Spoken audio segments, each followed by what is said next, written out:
Hi everyone, welcome to our YouTube classes. In today's class, we are going to learn about the difference between acquisition and learning. ಆತ್ಮೀಯ T ಪರೀಕ್ಷಾರ್ಥಿ ಮಿತ್ರರೇ, ತಮ್ಮೆಲ್ಲರಿಗೂ ಸ್ವಾಗತ. ಇವತ್ತಿನ ಒಂದು ತರಗತಿಯಲ್ಲಿ ನಾವು difference between acquisition and learning ಅಂದರೆ ಇಲ್ಲಿ ಭಾಷಾ ಕಲಿಕೆಯಲ್ಲಿ ಅಕ್ವಿಜಿಷನ್ ಅಂದರೆ ಅರ್ಜನೆ ಮಾಡುವುದು, ಸ್ವಾಧೀನಪಡಿಸಿಕೊಳ್ಳುವುದು ಅಂತ ಅರ್ಥ. ಆಮೇಲೆ ಲರ್ನಿಂಗ್ ಅಂದರೆ ಕಲಿಕೆ, ನಮಗೆಲ್ಲರಿಗೂ ಗೊತ್ತಿರುವ ಹಾಗೆ. ಹಾಗೂ ಈ ಅರ್ಜನೆ ಮತ್ತು ಕಲಿಕೆಗೆ ನಡುವೆ ಏನು ವ್ಯತ್ಯಾಸ ಇದೆ ಅನ್ನೋದರ ಕುರಿತು ಇವತ್ತಿನ ಕ್ಲಾಸಲ್ಲಿ ನಾವು ಅರ್ಥ ಮಾಡ್ಕೊಳ್ಳೋಣ. Let's begin the chapter then. Let's look at the acquisition and learning. What is the difference? Acquisition is a natural. ಇಲ್ಲಿ ಜ್ಞಾನಾರ್ಜನೆ ಅನ್ನುವಂಥದ್ದು ಅದು ಸ್ವಾಭಾವಿಕವಾದದ್ದು ಅಂತ, ಅಕ್ವೈರ್ ಮಾಡ್ಕೊಳ್ಳುವಂಥದ್ದು. And learning it's artificial. Acquisition is personal and learning is technical. And acquisition priority given to the spoken language. But here in learning priority to the written language. And in acquisition inductive rule Discovery ಮಾಡ್ತೀವಿ, ಇಲ್ಲಿ ಲರ್ನಿಂಗಲ್ಲಿ rule driven ಮಾಡ್ತೀವಿ.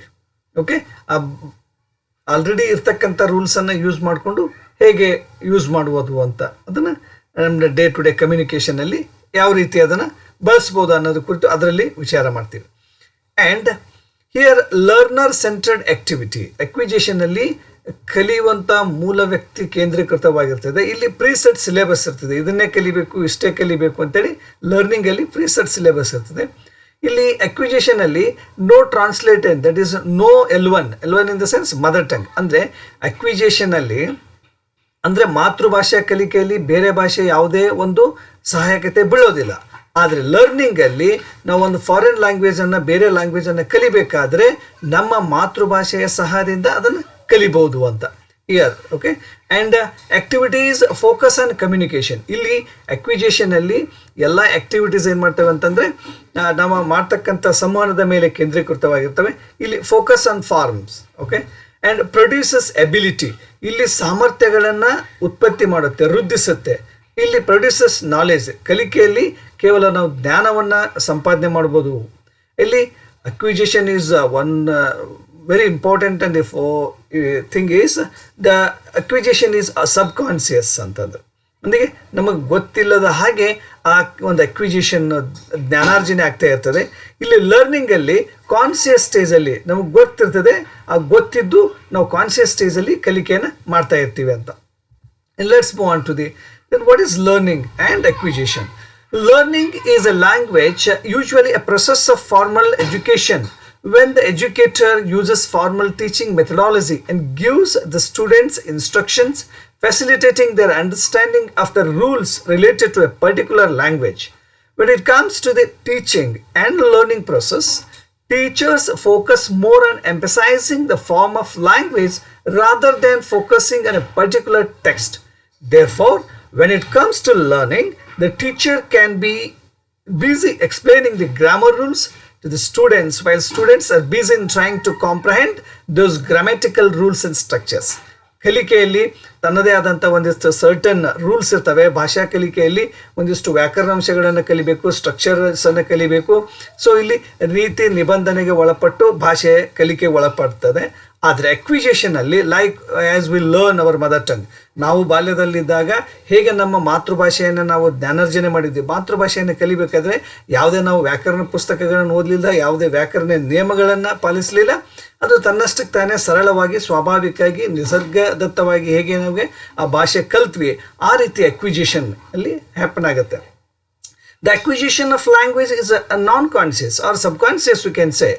And a student starts acquire his mother tongue from his mother or the surrounding. And the language acquisition does not involve learning grammatical rules or structures, as I said.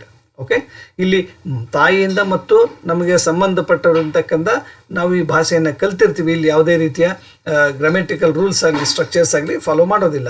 It's natural. And let's look at the questions which are asked for the examination. Question number 1. Language acquisition.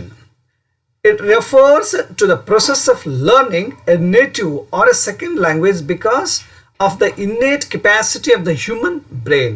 ಅಂದರೆ ಇಲ್ಲಿ language ಭಾಷೆಯನ್ನು ಅರ್ಜನೆ ಮಾಡಿಸ್ಕೊಳ್ಬೇಕು, ನಾವು ಅದನ್ನು ಸ್ವಾಧೀನಪಡಿಸ್ಕೋಬೇಕು ಅಂತಂದರೆ it refers to process of learning a native.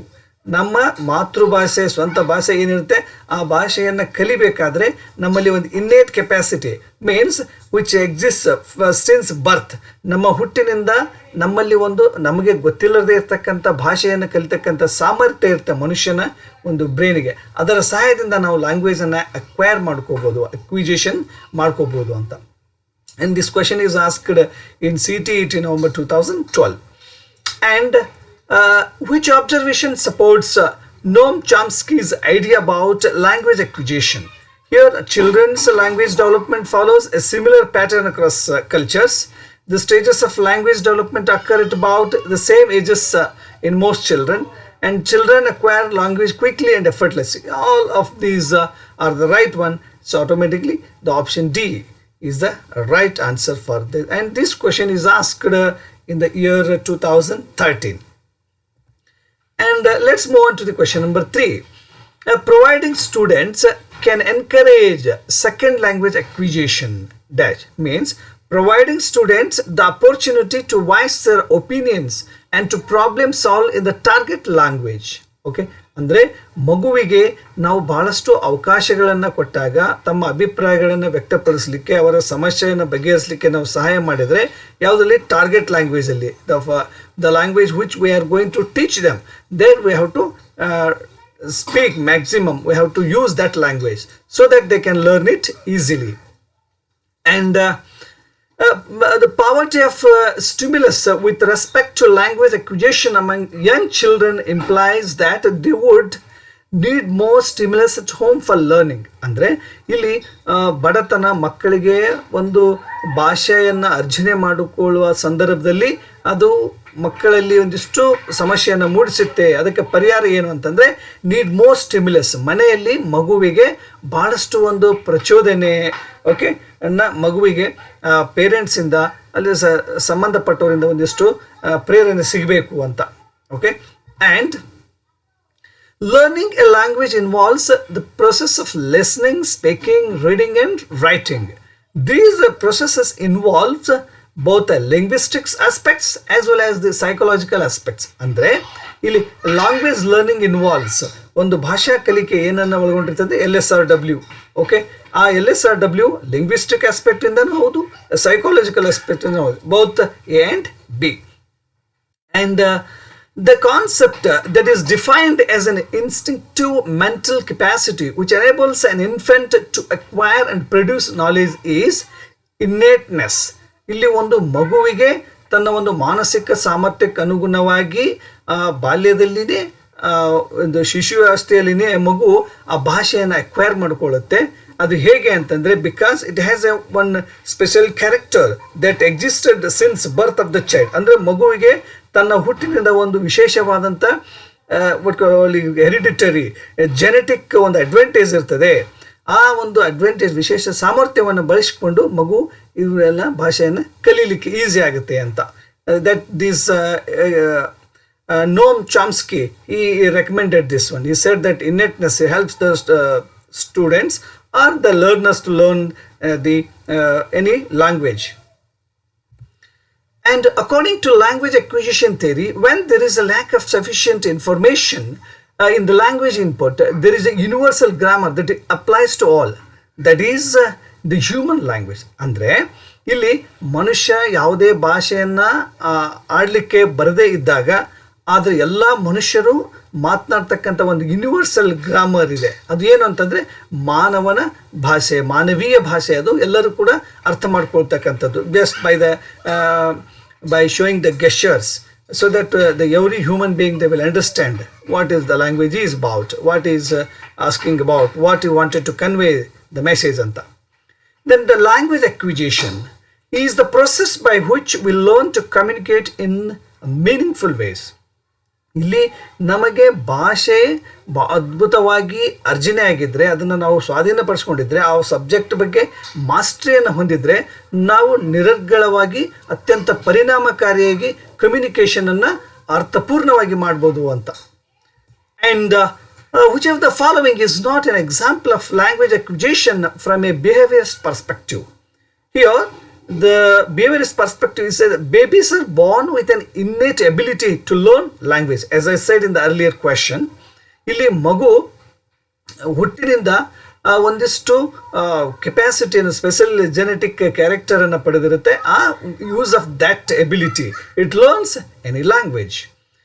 And Noam Chomsky argues that babies acquire language because the humans are born with the ability to learn language. Okay, and you present a child with 4 pictures, asking him to point out to the picture that matches the sentence, "The boy walked the dog." This task measures language comprehension. Okay, ಇಲ್ಲಿ ಮಗುವಿಗೆ ಆ ಭಾಷೆಯನ್ನು ಅರ್ಥಪೂರ್ಣವಾಗಿ ಗ್ರಹಿಸಿಕೊಂಡಿದ್ರೆ ಈಸಿಯಾಗಿ find out ಮಾಡುತ್ತೆ ಅಂತ. And a critical period during language learning is a special time set aside for students to intensively practice language use.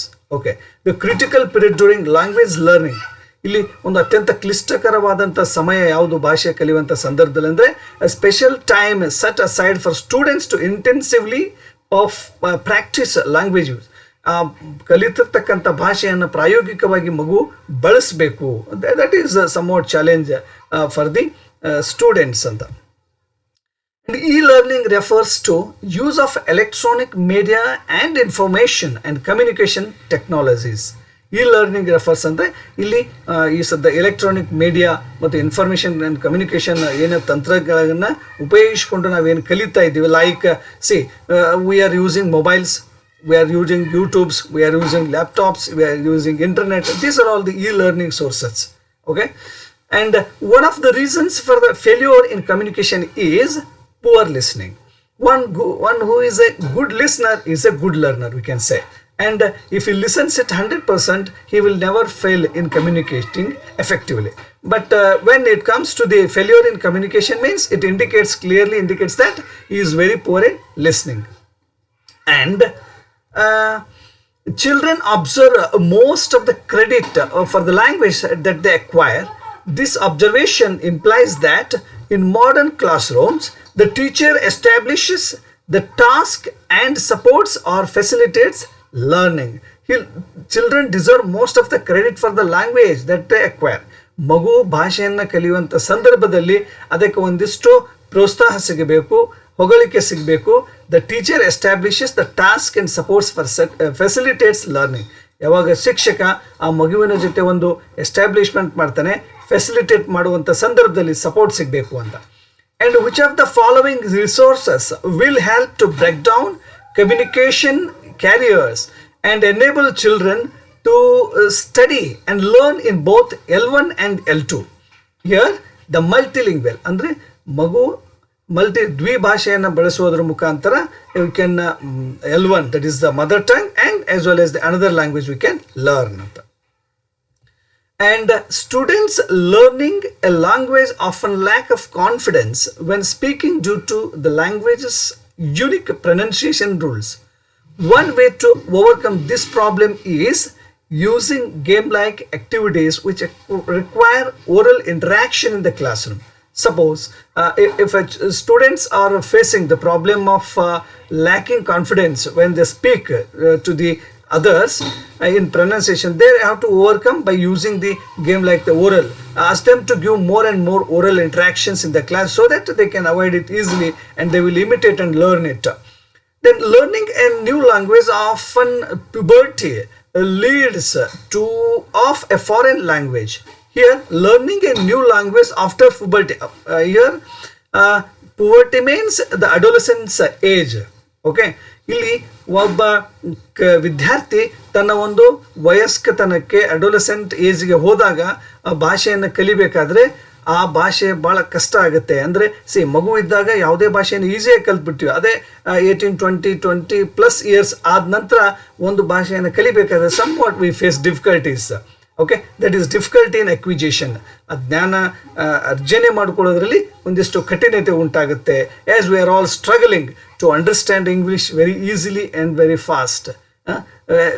Like unless otherwise as we do it in our mother tongue. ಇಲ್ಲಿ ನಮ್ಮ ಮಾತೃಭಾಷೆಯನ್ನು ಓದಿ ಅರ್ಥ ಮಾಡಿಕೊಂಡಷ್ಟು ನಾವು ಬೇರೆ ಭಾಷೆಯನ್ನು ಓದಿ ಅರ್ಥ ಮಾಡಿಕೊಳ್ಳಿಕ್ಕೆ ಸಾಧ್ಯ ಆಗ್ತಾ ಇಲ್ಲ. This is the example.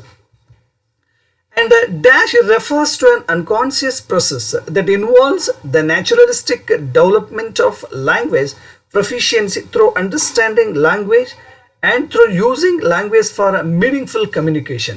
That is the acquisition again. Okay. Then what do we call children who learn more than one language from earliest childhood? There's simultaneous bilinguals ಅಂತ ಕರಿಬೋದು. ಅಂದರೆ ಮಗು ಎಟ್ ಎ ಟೈಮ್ ಒಂದೇ ಸಾರಿಗೆ ಒಂದಕ್ಕಿಂತ ಹೆಚ್ಚು ಭಾಷೆಯನ್ನು ಕಲಿಯುತ್ತೆ. That is a simultaneous ಬೈಲಿಂಗ್ವಲ್ಸ್ ಅಂತ we can call them. Fluency in English can be developed through creating opportunities to use target language for communication. Fluency in English ಅಂದರೆ ನಿರರ್ಗಳತೆಯನ್ನು ನಾವು ಭಾಷೆಯಲ್ಲಿ ಯಾವ ರೀತಿ ಮಾಡ್ಬೋದು ಅಂತಂದರೆ creating opportunities to use the target. ಬಹಳಷ್ಟು ಅವಕಾಶಗಳನ್ನು ಕೊಡಬೇಕು, ಮಾತನಾಡಬೇಕು, then we can learn it, we can gain the fluency in language. Then effective learning takes place when students are interactive. ಭಾಳಷ್ಟು ನಮ್ಮ ಮಾಡ್ತಕ್ಕಂಥ ಕಲಿಕೆ ಭಾಳ ಪರಿಣಾಮಕಾರಿಯಾಗಿರ್ಬೇಕಂದ್ರೆ ಅದು ಇಂಟರಾಕ್ಟಿವ್ ಆಗಿರಬೇಕು ಅಂತ. ಓಕೆ, ಸ್ಟಿಮ್ಯುಲಸ್ ಅಂಡ್ ರೆಸ್ಪಾನ್ಸ್ ಬರ್ತಾ ಇರಬೇಕು ಅಂತ. And for enabling her students to gain mastery over English, the teacher should regularly expose the learners to a variety of language inputs. Okay, ಒಂದು ಮಗು ಆ ಭಾಷೆಯಲ್ಲಿ ಒಂದು ಮಾಸ್ಟ್ರಿಯನ್ನು ಪಡಿಬೇಕಾದ್ರೆ, ಅಗಾಧವಾದ ಜ್ಞಾನವನ್ನು ಗಳಿಸಬೇಕಾದ್ರೆ ಇಲ್ಲಿ ಶಿಕ್ಷಕರಾದವರು ಮಗುವಿಗೆ ನಿರಂತರವಾಗಿ ಆ ಭಾಷೆಯ ಒಂದು ಬಳಸ್ತಕ್ಕಂಥ ಅವಕಾಶಗಳನ್ನು ಕೊಡಬೇಕು, ಚಟುವಟಿಕೆಗಳನ್ನು ಮಾಡಿಸ್ಬೇಕು ಅಂತ. And enquiry based learning means encourages quiet learners. ಇಲ್ಲಿ ನಾವು ಎನ್ಕ್ವೈರಿ ಮಾಡ್ತಾ while teaching we should go on asking the questions in between so that it encourages the quiet learners to involve and interact with the teachers and as well as the other students ಅಂತ. And several studies have been shown that bilingual proficiency raises the level of cognitive growth, social tolerance and diversified thinking ಅಂತ. Okay, all of the above options are correct. According to B.F. Skinner, human or creature gives a response due to reinforcement. ನಮಗೆಲ್ಲರಿಗೂ ಗೊತ್ತಿದೆ ಪ್ರಚೋದನೆಗೆ ಪ್ರತಿಕ್ರಿಯೆ. ಇಲ್ಲಿ reinforcement ಅಂದರೆ ಬಲವರ್ಧನೆ ಮಾಡಿದಾಗೆಲ್ಲ ಅದು ಹೆಚ್ಚು ಹೆಚ್ಚು ನಮಗೇನು ಮಾಡ್ತದೆ, ರೆಸ್ಪಾನ್ಸನ್ನು ಕೊಡುತ್ತೆ, ಪ್ರತಿಕ್ರಿಯೆ ಕೊಡುತ್ತೆ. ಹೇಗೆ ಪಾರಿವಾಳಕ್ಕೆ ಅದು ಕುಕ್ಕಿದ ತಕ್ಷಣ ಕಾಳು ಸಿಗ್ತಾ ಇತ್ತು ಅಂತ ಗೊತ್ತಾಯಿತು, ಅದು ಪದೇ ಪದೇ ಕುಕ್ಕಿದಾಗೆಲ್ಲ ಅದಕ್ಕೆ ಕಾಳು ಸಿಗುವಂಥದ್ದು. Like this how we can learn. And the teacher appreciates the student for his correct answer to the student learns fast and effectively. This type of method is considered as operant conditioning. Okay, this is again the B.F. Skinner, he says that operant conditioning anta. And when language is learnt naturally and without any systematic practice, then it is called as acquisition. Okay, there will be no any systematic way of studying. There will be no any rules to learn a language. That is acquisition, as we learn our mother tongue. The way through which the art of using skill and practice is given to learn it, then it is called learning. Okay, as we all know that. The aim is that the child should learn to do the task both accurately and quickly. The statement fits to which of the following stays? That is fluency. Okay, and the cave drawings of the ancient civilization can be called pictograms. Okay, by the pictures, picture draw madodrinda we can easily read it and understand. And the scientific study of the characteristics of speech sounds is called as phonetics.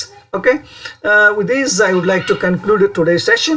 I hope that I tried my level best to reach you. If you like the video, please subscribe to my channel and share with your friends. Till then, take care. Bye. Thank you.